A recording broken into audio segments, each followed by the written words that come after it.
Thanks for staying with us. And Bill O'Reilly in the Weekdays of Bernie segment tonight. Let's get right to the purveyor of BernardGoldberg.com, who joins us from Miami. So there was a New York Times column today, excoriating, word of the day, excoriating, CNN for reporting an arrest had been made in the terror case last Wednesday when, of course, that did not happen. So how big a hit do you think CNN should take on this, keeping in mind that the Boston Globe, the AP, and Fox News were also wrong on the story? Right. First, let me say that covering breaking news in the field while the facts are changing second by second is not easy. So as we hold the media accountable, we should be aware of that. Now, CNN was bragging about its exclusive on how they were the first and only ones to get the story that there was a capture, and they got it wrong. So they deserve to take a hit, but only up to a point. As you mentioned correctly in the lead-in, there were many other news organizations that got many, many things wrong. The New York Post said that there were 12 dead, wrong. Numerous news organizations said there were more than 2 bombs, wrong.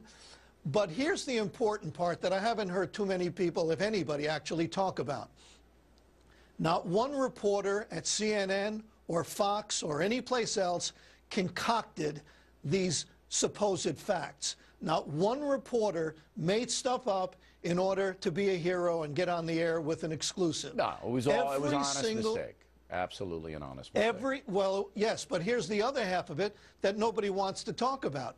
Every single mistake, every single piece of misinformation came from supposedly credible sources in law enforcement. Right. Except they weren't credible. They were incredible. And then they didn't know what they were talking about. What King should have done, the CNN guy, was out the sources, say so-and-so told me, and, you know, he was wrong. Right. All right, now. So they didn't know what they were talking about. They were passing on things that they heard. They were passing on hearsay. Right. And they're getting off way too easy as far as I'm concerned. Yeah, if I were King and somebody burned me on a story, I'd say, here's who burned me. I'm sorry, I did the best I could. They told me that. Go. And let me say this in defense of King, or however you want to look at it.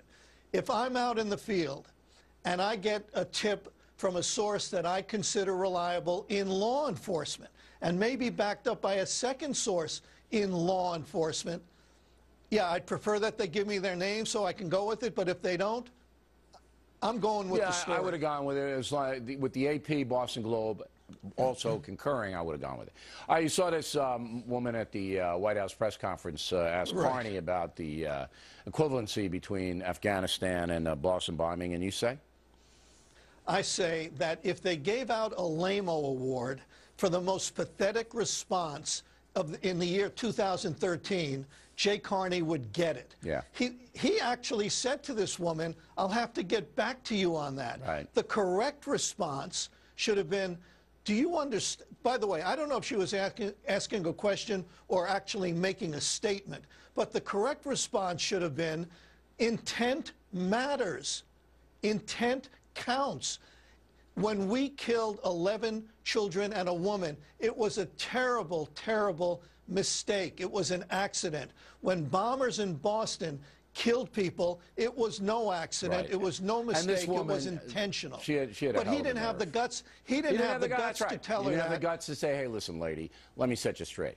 And on that same topic, am I being too tough on Brokaw? He's your pal. You guys go fishing together, right? Am I being too tough on him? Only to this extent, but only to this extent. When Brokaw says that we make enemies in Pakistan and Afghanistan and places like that, when we use a drone that kills civilians, he's obviously, even you would agree, he's obviously correct. But then, as you said earlier in the program, well, what are we supposed to do about that? Right. There's an implication here that if we didn't use drones, that maybe they wouldn't hate us as much. But, you know, we never used drones before 9/11, 2001. Right. And they attacked us. And then also, though, I think the more important question is, what would you do instead?